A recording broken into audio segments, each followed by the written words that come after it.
This assessment asks us to make the following molecule, but doing so given just the name. If you want to pause the video and see how this molecule is the name, take a minute to do that. I'll go ahead and explain how we did it. It's a 9-carbon chain. We have the 3 own, so we put the ketone at carbon 3. We have an alkene at carbon 4 that we're told is E, so we've drawn it as the E alkene. And then we have a methyl group at carbon 7. Technically, that's a stereocenter, so we could have specified RS, but it's not changing the problem because what we're doing here is synthesis of this using a Wittig. Now, the Wittig reaction is going to form an alkene. So we're going to be making the C4-C5 bond. And that really gives us an opportunity to put the phosphonium ylide on either carbon. We're going to put it on carbon 4 for the following reason.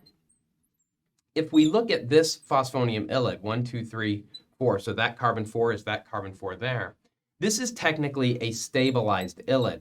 So we can draw a resonance structure that shows the ylide looking like this, so a negative on carbon and a positive on the phosphorus.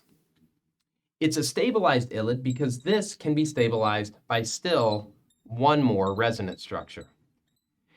That's good news.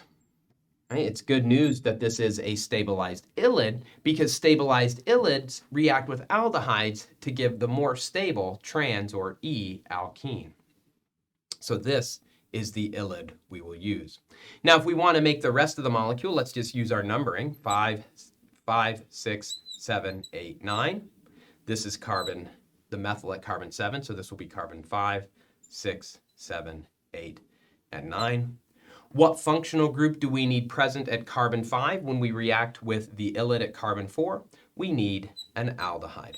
So this aldehyde plus this stabilized ylide should give this E alkene product.